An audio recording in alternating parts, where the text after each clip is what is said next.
first presentation, we've got 3 presentations. They're all going to go for about 15 to 20 minutes. The first presentation we have is titled Village Technology.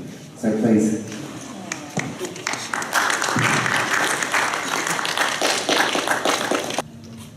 Okay, so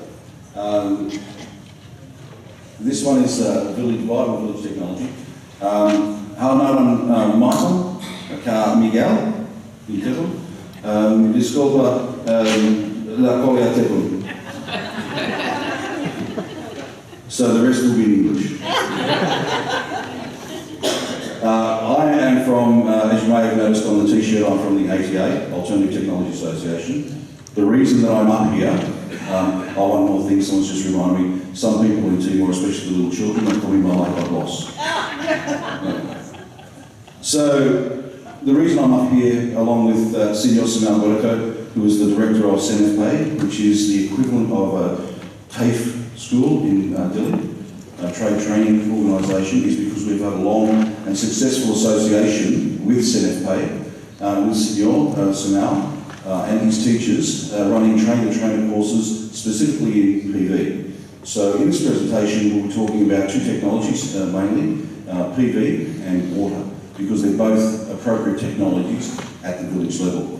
Now, to give you just a really quick brief context, the slides will explain very briefly about the size of the problem, the size of the program that's required to facilitate that technology out to the districts, and the success that CNFPA has had with the government of Timor-Leste in training up a lot of the people for the PNDS. Yeah, overall, okay. So CNFPA has been chosen as one of the key training organisations to train up the local people in the communities for these technologies with the government. So what I'm going to do is I'm going to hand over to Senor Simão to run the main part of the presentation, and every so often I'll kick in and heckle from the stage. So if everyone's happy with that, we'll continue. So I'll present to you Senor Simão Guerreiro. Thank you, Michael. Distinguished delegate, allow me to appreciate my thanks, especially to Donna from ATI, to organize my trip to come to Melbourne and part of this presentation. Benvindo. Benvindo. Welcome. Oh yeah, benvindo. Thank you. I was a little bit nervous before coming to this state. But then Rita organized everybody to split, so a little bit calm down, so to prevent this fight. As in the pictures, one of the chapel in a rural area, if you couldn't see 2 panels on the roof, it's distance photograph, so it's there. We have a team that's been trained as trainers, especially in energy alternative, focusing solar panel.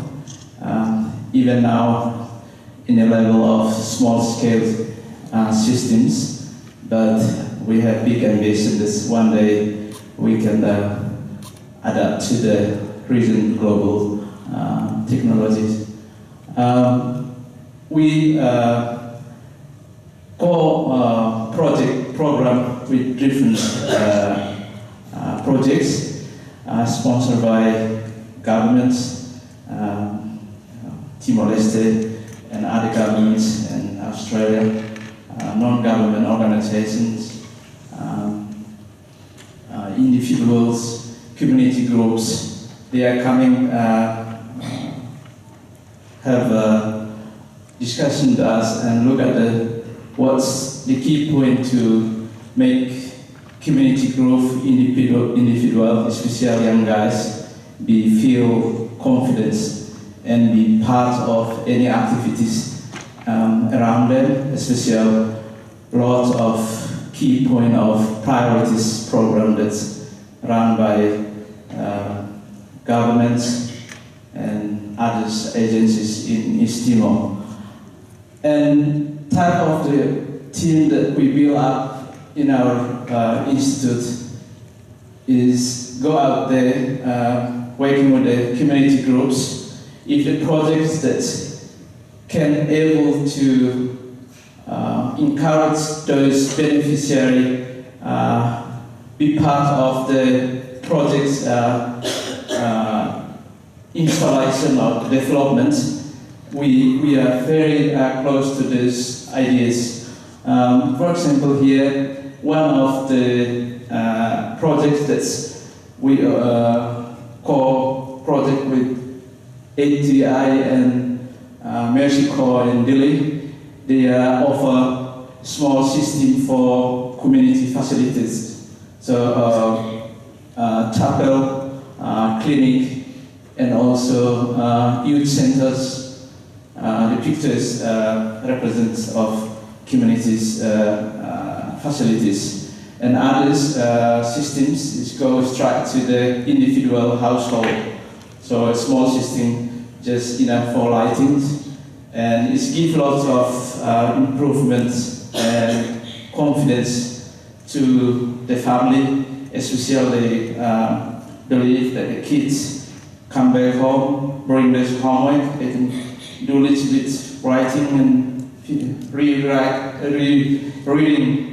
the tasks that teachers give to them during the day, and then they can feel confident in the morning to go to join with the others, call it in school. I will continue with the slides. So we might have applied technology, but we have recent technology here.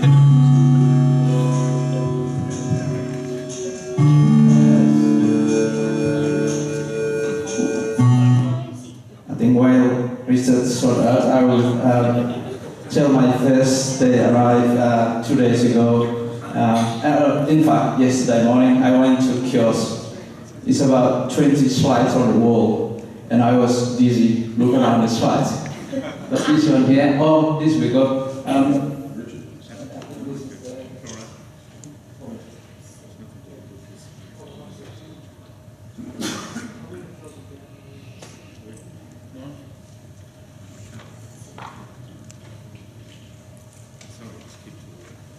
Someone else is driving it.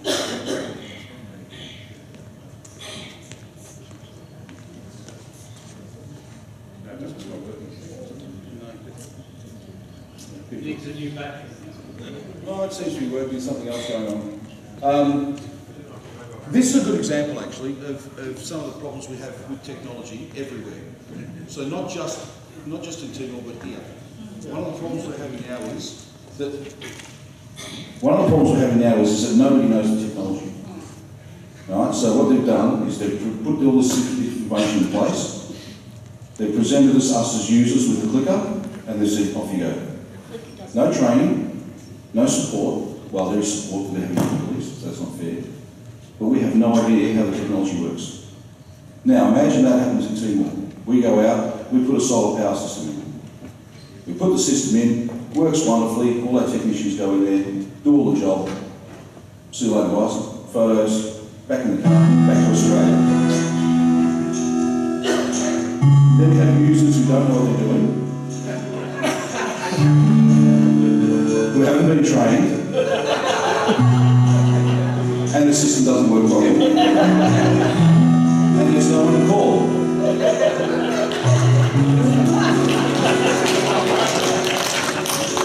So we have a situation now where people have become used to the technology because it worked this morning, and now it doesn't work. So we're worse off now than we were before. And if you're lucky, which we have been lucky with the ATA and the CNFA in the past, we have had local people who are a little bit entrepreneurial, who get in there and play with it and figure out how it works.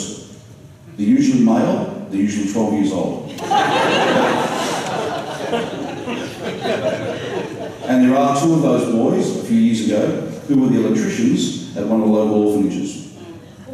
And it was as scary as hell. For us, not for them, they were fine.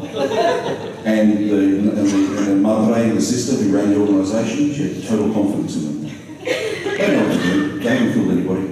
It's not a problem. But again, this highlights an issue with technology and what you have to do with appropriate technology in villages. It's not enough to go in and put technology in. Anybody can do that. What you need is you need education and training behind that technology. You need support. You need an infrastructure that can help the people maintain that technology. Some of the NGOs have developed a strategy where they don't put in high-tech technology. They put in low-tech technology, something like a water pump. We can put in, and we have done in the past, put in water pumps that pump PV, that use PV to pump water up, and they work brilliantly until they don't. And then, because they work so reliably for so long, nobody knows how to repair them. There's a very good case to say, put in a hand pump that breaks through every 3 months, because the local people, it's simple technology, they understand it, they have access to a welder sometimes, or they have access to the tools they need to repair it, and because it breaks or needs maintenance often enough, they maintain the skills that they need to repair it. So when it breaks in 3 months' time, they fix it. When it breaks in another 3 months' time, they spend 10 minutes and they fix it. And the technology works. But even that requires training. And what we've done in our partnership with CNFA over the last few years is to provide that resource which allows local Timorese to train Timorese people. So we've actually trained the trainers, and then CNFA has done work not just with us but with other partners to actually provide that training institute. Now, Senor Simao can tell you very briefly a quick history of CNFA. It's been operating for about 7 years now, and it's, I think, the premier trade training organisation in Timor. And the government must think so too, because they're sending lots of their students there. So I'll hand back to Senor Simao, and we'll see how we go with the rest of this technology. Thanks. Thank you, Michael.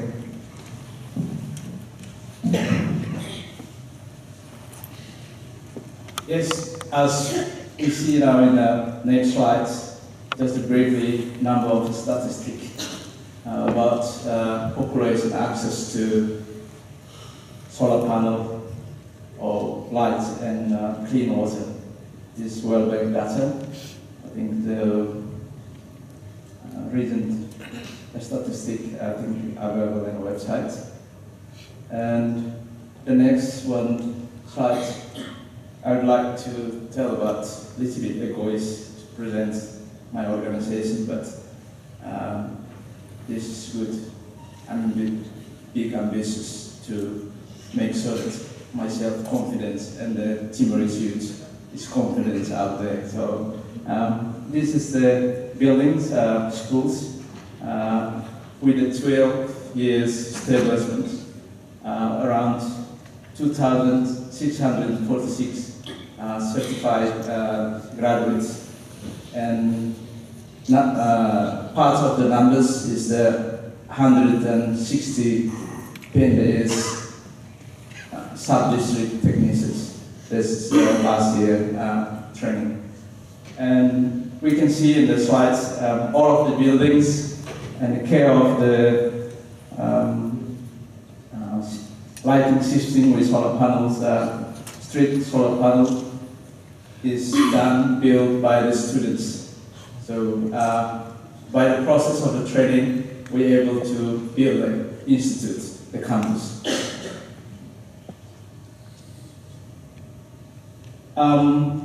Area of intervention that institutes offer for training in Timor is focused in civil constructions, covering 7 units: masonry, plumbing, carpentry, electrical, welding, and PV systems. That we will more likely in fundraising course with communities. And the next hospitality training, we have dining place to serve every day 200 meals for students and staff. We also run a small part of permaculture subjects and maritime and port management, focus in safety and management in transportation business.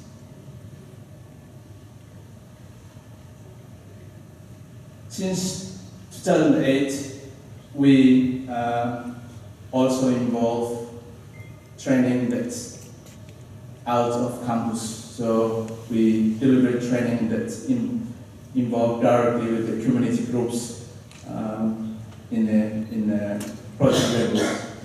And those when we have a lot of state of preparation and development in the institute itself. Good support come from different institutions. For solar panels, we have long-time relation with ATA. The first focus in staff qualification, and then we look at curriculum design that appropriate for Timor, the system that can be used in villages. And then also we deliver training in the community level with project in water and sanitation. We cover 13 districts, mostly sub-districts, but hardly small percentage of villages until to date. This is some pictures that training in the communities. So we have staff traveling out there and assembling the systems, and then consultation with the local communities, and passing some of very principal engineering about technology, how they operate, how do they take care of, how they do maintenance of the systems. And overall of the training, we cover the technical part, but later on we discovered that the benefit is not just about technical side that the communities achieve, but the other hand, they feel something else behind it, the technical side, the ownership. They feel that the system they give to them is belong to them, and they are using it as maximum as benefit as they can get from the system.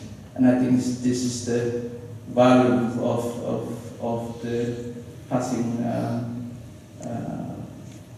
knowledge or experience to the others.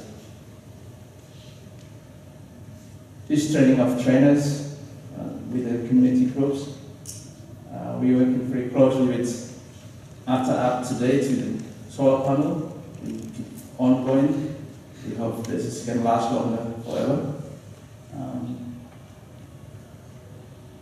You can see in the different pictures, this is the missions, the teams go out there with the systems, with the training program, and sometimes the villages is very remote. It takes 2-3 hours to reach to the household. And as a statistic in the second slide, so that right now only 39% of population access to light, to power.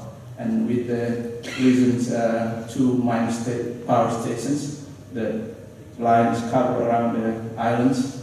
We believe that in the next 5-10 years we'll cover about 80% of populations, but still remain about 20% of population that's uncovered by the mine line electrical. So it's just about 50,000 households, that's we estimate. So we still need this viable technology to be offered for those group of communities. You can see here small system of PV. Only have 3 lights and small contactor for charge the phone. But sometimes some villages we don't introduce proper direct good information. They have good creativities, pull more other cable to their kitchen or toilets outside the house, and then the whole system just collapse. Yeah. But right now we stabilize our team that's doing mobile training and services. We have regular visits to mostly 13 districts, to hopefully we can give assistance that's enough to solve some of problem that maybe will occur in the systems.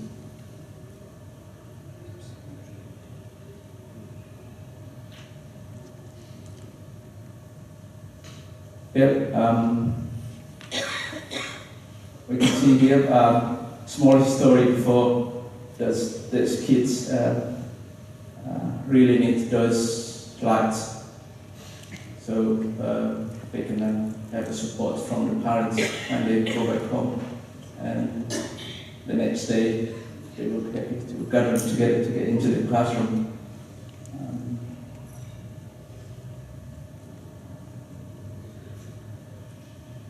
So what we are reminding the big task to do in the next few years is ensure that our team is confident, regular, with a certain quality service, and very with a good responsive to some of the environmental requirements for the community or any organizations.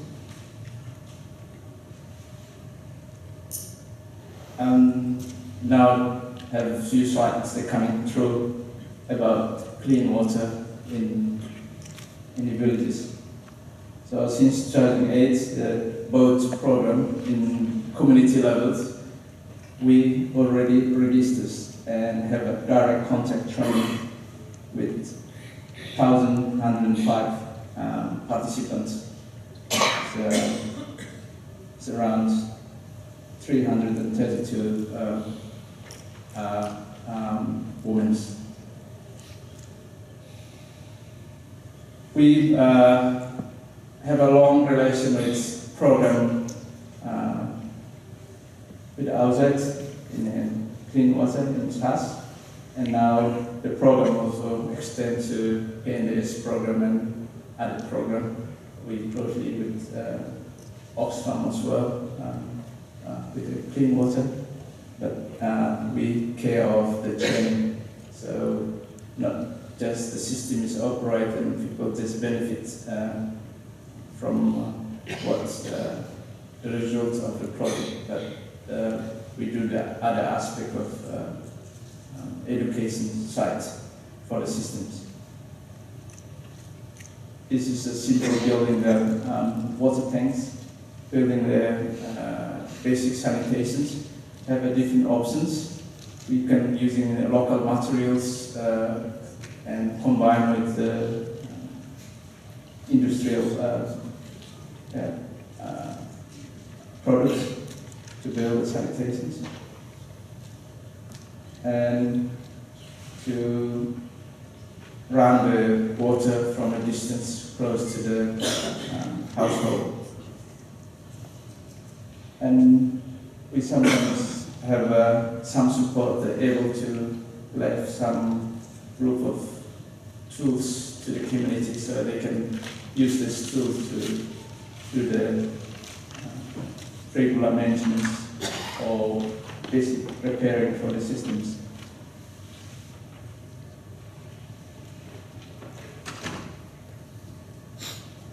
I think this is the last slide.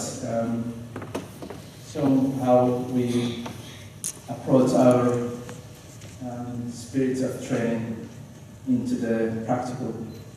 So we to the survey net discussing with different organizations, and we involve a lot of specialists in the area.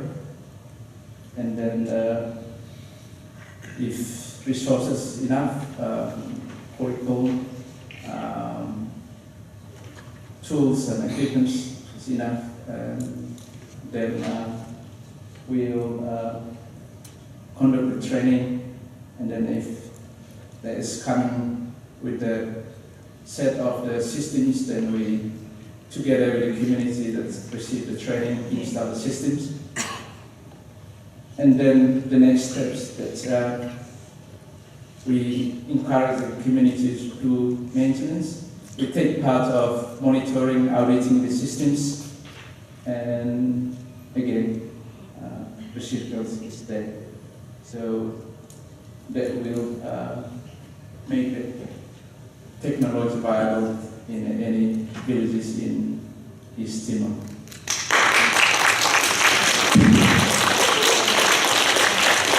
Thanks, Mary. One minute, then we'll wrap up, because I know we're running a little bit late.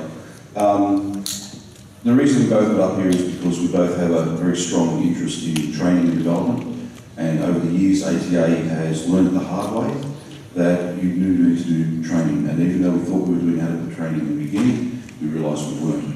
And it's only with the help of our friends at CNFPA and some other organisations that we've been able to put in place now a system and a program that will allow us to make sure that Timor can develop and build a reliable and viable PV and solar power industry, and the other industries as well, because the lessons that we've learned from the PV we can apply to other things. The lessons the guys have learned from the water treatment stuff they've been applying to the PV and teaching us some things, and that's the other part of this important relationship, is that it's a two-way street. So to that end, we've signed an MOU with CNFPA, and CNFPA is now ATA's eyes and ears, hands and feet on the ground in Timor when we're not there, or even when we are there. So our relationship has changed dramatically in the last 12 months, from being a mentor to being an assistant. So now the ATA assists CNFPA in reaching their objectives to train up trade qualified people in Timor-Leste. Whereas before we were the mentors, it's the old joke, we were the master, now we're the apprentice. So these guys are now running the whole program for us and with us. And it's really important to remember that this is all appropriate technology. So we do things out in the districts which we wouldn't necessarily do in a big community. We wouldn't necessarily do in a city. And it's all appropriate. And these guys can actually do that for us and do that with us and with any other NGO, for example. And so what I do is I encourage you to go out and have a look at the ATA stand outside to get some more information. We've got all the information out there, phone numbers, brochures and everything else. And at the end of the day, even though we're talking about appropriate technology, there's no point in having appropriate technology unless it positively impacts people's lives in a meaningful and long-term way. Don't go in and try to do something that's going to last 6 months and then break. I've seen photos of solar panels being used as bench tops in Africa because people didn't know what they were. You don't want that to happen. So make sure that if you're going to use appropriate technology, make sure it's appropriate long-term, not just short-term. Because what it means is, it means that there's a child there that can actually read at night time and study. That's the difference it makes. It means that there's a mother who can now cook in the evenings after a day's chores, but she doesn't have to stop and cook during the day meals for the family. She can do it at night time. It means that the parents can do some work in the evening, making some small item, making some woodwork, making some baskets, anything to improve their income. It means that they don't have chronic lung problems because they're breathing in kerosene smoke. It means that they've actually got a couple of extra dollars in their pocket because we've shown that even paying $2 a month for a maintenance program for PV is cheaper than buying kerosene or candles. So always remember, it doesn't matter what we're doing, if it's not making a positive difference to somebody's life, why are we bothering? I'd like to thank you all for your attention.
Thank you everyone.